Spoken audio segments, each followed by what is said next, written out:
దశం భాగాలు నువ్వు ఇస్తావా ఇవి అని చెప్పేసి గొంతు మీద కత్తి పెట్టి ఎవరు అడగట్లా. అడగరు కూడా. ఇది చాలా అబాండాలండి. పాస్టర్ల మీద అబాండాలు వేస్తున్నారు. తప్పండి. పరలోకం బోరాని అవన్నీ పాస్టర్ల మీద లేనిపోయిన నిందలండి, అబద్ధాలు. అంతేనా? కళ్ళు మింగాయి ఏమన్నా. అసలు ఈ దశమ భాగాలు దోపిడీ ఎక్కువైపోయి మనం మాట్లాడడం కాదు, పాస్టర్లే వాళ్ళకి ఎగనెస్ట్గా మాట్లాడారు. అందులో వీపీ రెడ్డి మాట్లాడారు. చూడండి, చాలా మంది దశమ భాగం ఎలా వసూలు చేస్తున్నారు చెప్పండి, బలవంతంగా. ఇది చూడండి, వీపీ రెడ్డి ఎందుకు చెప్తున్నాడు బలవంతంగా వసూలు చేస్తున్నారని చెప్పి మనం చెప్పమని చెప్పాడా? దశమ భాగం ఇవ్వకపోతే మీ కుటుంబం దీవించబడదు, ఆశీర్వదించబడదు, మీరు నాశనం అయిపోతారు, మీ పిల్లలు నాశనం అయిపోతారు, మాకు ఇవ్వడానికి ఏడుస్తారు, మీరు నాశనం అయిపోతారు, మీ పిల్లలు నాశనం అయిపోతారని కూడా బ్లాక్మెయిల్ చేస్తున్నారు.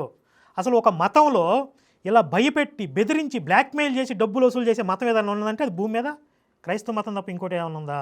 హాస్పిటల్ ఇచ్చుకుంటారు, అందుకే మీకు ఈ శాపాలు, అందుకే మీకు ఎక్కడేసిన కొంగలు అక్కడే ఉంది, అందుకే మీరు బాగుపడతలేదు. ఏంది బోధలన్నీ? అది ఇవన్నీ చర్చిల్లో జరుగుతున్నాయని నేను చెప్తున్నానా? కరుణాకర్ అని ఎవరు చెప్తున్నాడా? వీపీ రెడ్డి చెప్తున్నాడు. అంటే ఇంతకుముందు చెప్పినట్లుగా ఓవర్ఫ్లో అయిపోతే బయటకు వస్తుంది కంటెంట్. లోపల ఏదో చిన్నగా జరుగుతుందని కూడా బయటికి రాదు. అది ఎంత బేభత్సం జరగకపోతే బయట బహిరంగ చర్చలు జరుగుతున్నాయి దశమ భాగాల మీద, ఎంత బేభత్సం జరగకపోతే బ్లాక్మెయిలింగ్ వీడియోలు బయటకు వచ్చాయి. ఈ మతం పెట్టినోడు వాడు రాక్షస సంతతి, కలిపురుషుడు సంతతి. లేకపోతే అమాయకులు బలైపోతారా?